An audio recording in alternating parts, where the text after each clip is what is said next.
Hello, hello, hello. My name is Gadsfirst. Thank you for joining the channel. And welcome to my StoneShard tips and tricks / tutorials for patch 6.0.17. So take note that I'm streaming pretty much like every days, starting around 2 p.m. Eastern Standard Time. Link in the description down below. Come join us, it's going to be fantastic. And thank you. So for my first tip today, as of this patch, reputation has been fully implemented into the game. And reputation will be very important from now on to try to get the best equipment as fast as possible. Let me explain that to you. So, as of this patch, a few minor patches ago, the reputation system has been technically fully implemented. In order to see what it does and where to see that, you simply go to your quest tab, which is actually your journal or the J key, and then you go to your reputation tab. In there you will see all of the future reputation they're going to include in the game, but the two most important reputation you want to see is Osbrook and Menshire. These are the two only reputation you can increase in the game.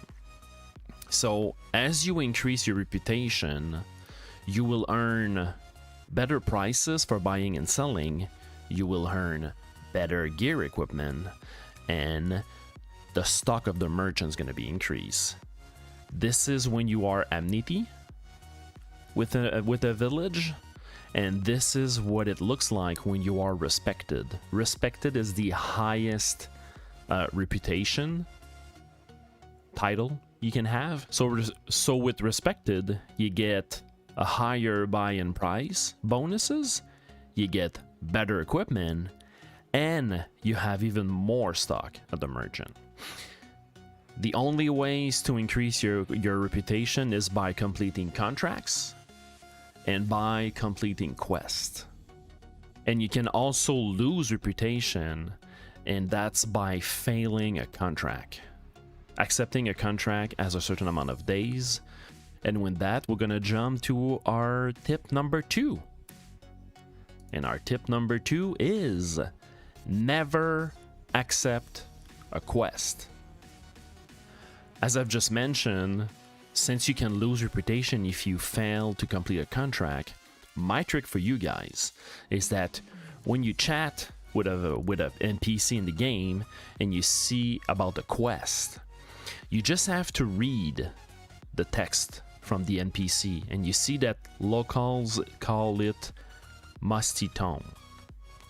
So yeah, do not accept it, leave, and when you look at your map, you will see the location called musty tone. So you don't have to accept a quest in order to complete it. You can just walk your way there, do everything that you have to do, and bring back and just accept the reward instead of accepting the quest. Therefore, you will have no time limit. Well, you actually have a time limit because the mission can disappear. However, if you are failing at this quest, you will not have the penalty of losing your reputation. So that's extremely important. Don't accept quests. Just talk to the guy, read the text, and you will see where it goes. Go there and take all the time that you need to complete it. For our tip number 3, any scrolls in the game can be used as much as you want. There's a trick for that. What you have to do, okay, is to simply use the scroll, but instead of left clicking on your mouse button in order to use the scroll, click the left mouse and the right mouse button at the same time, and it's gonna happen. What it's gonna do is gonna do this. So you see that I've de-enchanted my weapon. However, my scroll of de-enchantment, it's still here. And it works for identification scrolls, and it works for enchantment scrolls. You can enchant an item as much as you want until you get,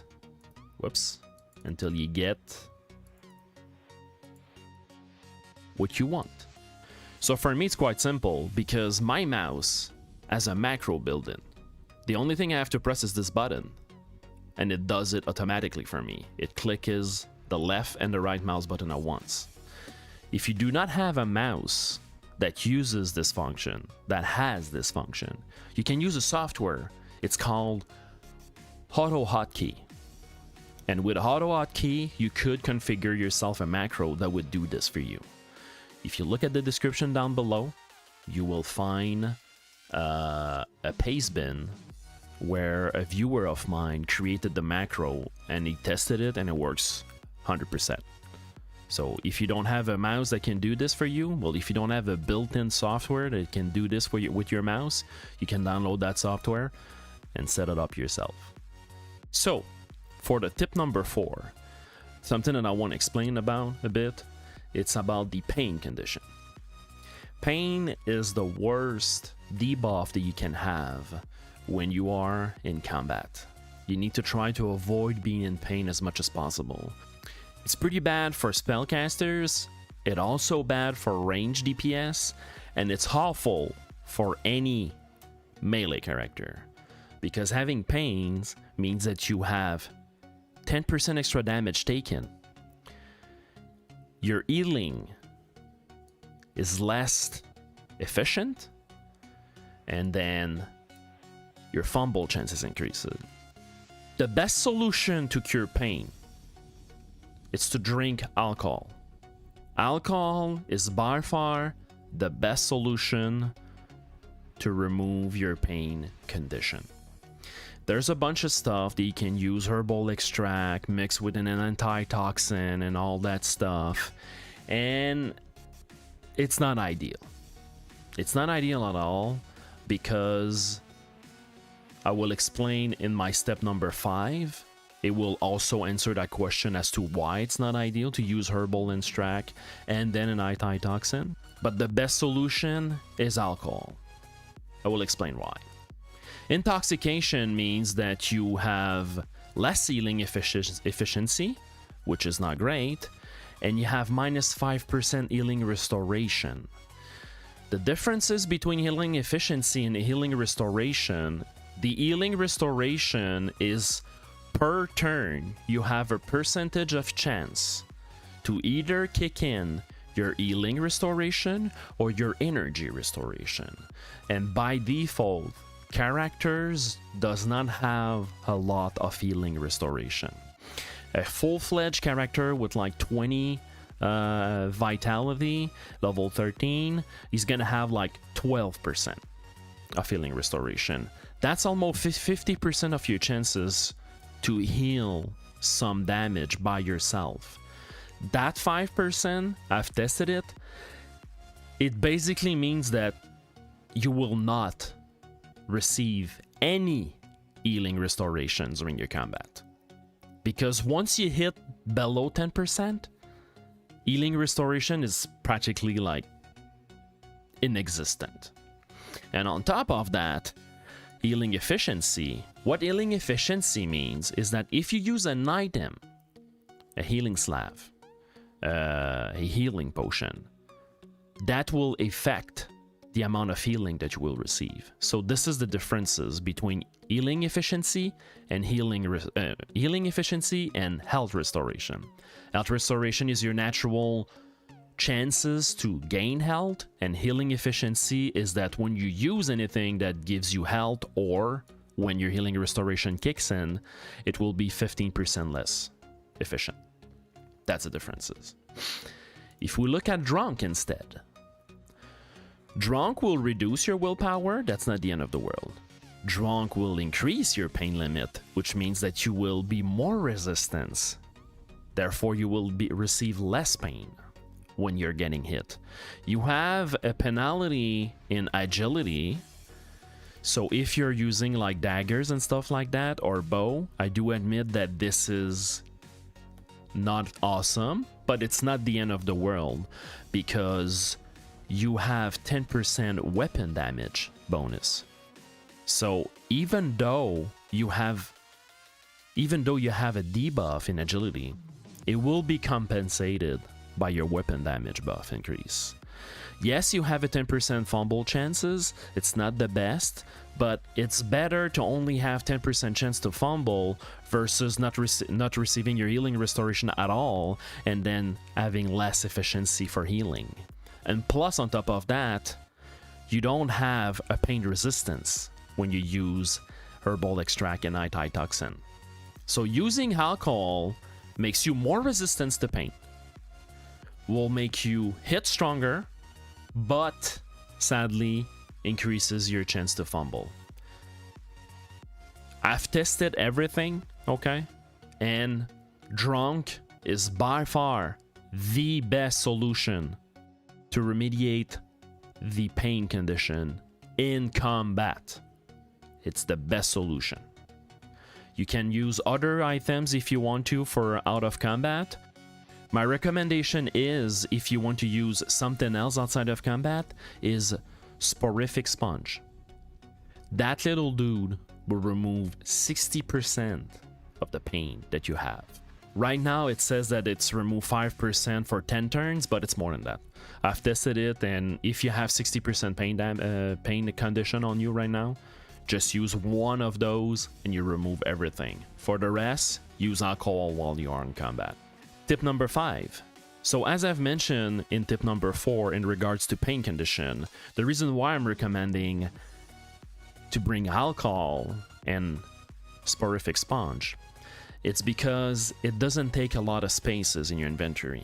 Just with these two items, you will remove 120% of pain. Just with these two items. And the reason why I'm recommending alcohol on top of that, on top of the benefits that it provides versus the antitoxin and the herbal extract, is that per bottle of alcohol, you have 2 charges. So for 4 charges here, for 4 slots in my inventory, I can remove 160% pain. That's a lot of pain that you can remove with only 4 slots in your inventory. So here's one of the reasons why you use alcohol instead of gathering like 3 herbal extracts and 3 antitoxin to not be in disadvantage here. You're gonna take more places in your inventory gathering herbal extract and antitoxin versus the alcohol and the sponges. Because inventory management is super important in StoneShard. You need a lot of money to be able to buy your stuff, to buy your book, to buy your items that you need, your equipment to be able to proceed further into the game. So also in inventory management, my recommendation for you is not to carry a bunch of food. Try to carry just 1 smoked ham. This little fella has 4 charge on it, and it cure 20% hunger 4 times. This will allow you to carry more items from your contract and make more money and get stronger and so forth. In terms of suggested carrying items, my recommendation for any classes, it's always try to have 1 healing potion, obviously 1 bottle of alcohol. Try to carry 1 Sporific Sponge or 2 depending on if you're dealing with a lot of pain or not. Always carry 1 bandages. Always carry 1 healing slab minimum each. Obviously you carry water, you carry a pouch to a purse actually. You carry a purse to bring your money, your map, not to get lost. 1 splint and 2 lockpicks. The reason why it seems really important to have always 2 lockpicks, it's because if you encounter a chest and you're out of lockpicks, if you break that chest, you're not going to receive the loot that it was supposed to have. Sometimes you're going to receive a bit of money, sometimes you will receive an item, but a chest always contain much more than just a few money or 1 item. Chests always have several items inside of them, and the only way to successfully gather all of those items is by unlocking them with a lockpicks. So therefore I'm carrying 2 lockpicks all the time to make sure that every single chest that I see, I will always have something to open it. And in regards to lock doors, I usually start to use my lockpicks, but the moment that I fail 2 times to open doors, I'm not using lockpicks anymore, and I'm just bashing the doors to open them. One more item, one more thing that I strongly suggest. A lot of people has a tendency to play with different weapons and all that stuff. I'm not a fan of that. I always use my second set of weapon as further inventory management. I always have this empty to carry more stuff around. The only build that I'm using my 2 weapon sets, it's when I'm playing a bow and arrow. I use as a second set dual daggers to defend myself. That's the only build that I'm playing that actually requires to have 2 sets of weapon. But any other build, you do not need 2 sets of weapons. So it means more inventory for you. Tip number 6 is a quite easy one, very short. When you open a door, instead of facing the enemies by going inside, you could simply open a door, and instead of trying to walk inside to see if there's anybody, you could right click on your character and use shout. And by doing that, you will gather the enemies around the area towards you into a narrow path, and therefore you're going to be easier to defend yourself. So try to use often shout instead of like going inside of the building to see if there's an enemy. So shout is your friend. Tip number 7, there's an ability that is in your hotbar that is called Examine Surrounding. This is a great tool. Always spam Examine Surrounding. It does 2 things. The first thing that it does is that it's going to detect if there's any traps on the ground, and traps can fuck you up. Sometimes you're gonna have like a hard time into a dungeon, and if you step on a trap and break a leg because you step on that trap and everything goes south after that, it's easily avoidable by simply using Examine Surrounding. And on top of that, as of this patch, Examine Surrounding is also used in order to find secret rooms inside of dungeons. There is a very small chance, okay, that you will find a secret room, but the only way for you to find it is by using Examine Surrounding. And compared to whatever the patch note says about like having high perception character to find these passages, this is false. Totally false. Any character can find them, and perception as of right now in this patch is irrelevant. I have found 0 secret passage with a character that had 25 perception during an entire playthrough, managed to level 15, 0 secret passage. And I found 1 secret passage with a character with 10 perception. So don't bother in regards to finding more secret passage with your perception. It's irrelevant. It's just that they drastically reduce the amount of secret passage in dungeons. But by spamming Examine Surrounding, you will protect yourself from traps, and you will have a chance to find secret rooms. So tip number 8, a small trick for you guys: if you try to find something specific, if you want like a better axe, a better armor, a better shield, or if you try to find a specific skill treaty to make you stronger, one small trick that you can do is go into the inn, save your progress, go see the vendor, look at what they have. If there's nothing that interests you and you have a bunch of money and you actually need something in order to make you stronger and be able to progress better, reload the game. You don't have to shut down the game, you just have to press escape and reload the save that you just created. And go back to the vendor, and you will notice that the vendor inventory will change. That's what I use quite often. Quite often I'm using this reload feature in order to buy a specific, for example, a bow that I want, or I know that my reputation has increased and I'm supposed to have better equipment, and I go see the vendor and he has nothing. I go save, reload, and check the equipment cycles that will happen. that's a quick way in order for you to find better equipment quite fast in order for you to progress further. Or, especially, I'm using this feature, to be quite frankly honest, for skill 3Ds. This game is kind of a pain in the butt to try to get skills 3Ds, and therefore I use this feature often and go see the merchant to buy my skills books in order to be able to progress. Take note that if you try to do that to find the Pyromancy book level 4 or the Geomancy book level 4, take note that the merchants are not ever gonna sell you these books. These books can only be found in dungeons. Tip number 10. If you play a bowman or you play with crossbow, if it suits you, you will sometimes encounter an enemy that, while I have no enemies right now on my screen, but sometimes you will encounter an enemy and you're gonna click on him and it's not gonna attack him. You have the range, you see him, you're supposed to be able to shoot at him, but it's not working. There's a quick trick for ranged weapon that you can use in order to bypass this kind of bug.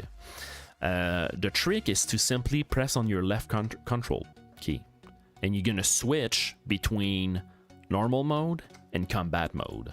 You can also press down here to switch between modes and go to select attack mode, and while you are in attack mode you can shoot arrows as much as you want. It's just not gonna shoot where you can't, but sometimes when you see that enemies, for example, there was an enemy here, I was clicking him and it was not working. By switching to combat mode, you're gonna be able to shoot him and get him. So small tricks if you're playing a ranged character with bows or crossbows. You can use that to hit enemies that for some reason you're unable to when you just in normal mode and try to click on them to attack. Tip number 10. To who you sell your junk. There's a quick trick that you can do for any weapons and armor in order to find who's gonna give you the most money out of that equipment. It's by talking to the vendor and selecting the repair item. The merchant that can repair the item will give you the most money. However, there are some items that you cannot repair, for example, nails or a statue. For that, you need to learn, you need to go see all of the vendors and learn who's going to give you the most. Here are my tips. If anything has metal, so if you have a golden ring, a silver necklace, or a silver statue or gold statue, the blacksmith's gonna give you the most money. Obviously, for bows and staffs and shields, simply go see the carpenter. He's gonna give you the most out of it, simply because he can repair it. For alcohol, simply go to the bartender. He's gonna give you the most. For food, if you sell food, I don't know what you're doing. Don't sell food, just eat it. And for anything else like gemstones, books, and stuff like that, just go see the merchant. Just go see him. He's gonna give you the best price for everything. And if you're not sure, simply go around the village, go see all of the merchant and look at the price they're gonna offer you. For example, if I want to sell my bow here, this guy's give me 447 gold coin, okay? But if I go see the carpenter, he gives me 1,043 golds. So it's important to know to whom you need to sell your equipment. So the first tip, try the repair button to see if he can repairs it or not. If he can repairs it, he's the guy that's gonna give you the most money. And then for the rest, think with logic. If you want to sell food, sell it to a vendor that sells food, alcohol to the barkeeper, and for anything else like gemstones and books, just go sell it to the merchant. For our final tip on this video, I wanted to show you all the possibility that you can do when you are stunned. Technically speaking, you're not supposed to be able to perform any action. However, if you press the letter C on your keyboard, open your character sheet, you will be able to perform some action. Those actions are, you can apply bandages, healing salve, or a splint. I'm not exactly sure for surgery, to perform a surgery kit, or leeches, but they are awful anyway, so don't even bother carrying them. But when you are stunned, and instead of doing nothing during that turn, simply open your character sheet, apply healing salve, apply something, do something to maximize your round. It's gonna tremendously help you. And those are my 11 general tip and tricks for StoneShard. As I just said, those are general tips. It's pretty much applicable to any class that you want to play. If you want more specific information in regards to skills and builds and stuff like that, look down below. I'll be doing a series of videos of all of the builds that I've played in StoneShard, how to play them, and how to be successful with them. And that's it for this video. So thank you for watching. Hit a thumbs up. Subscribe below, please. Do it. And see you next time.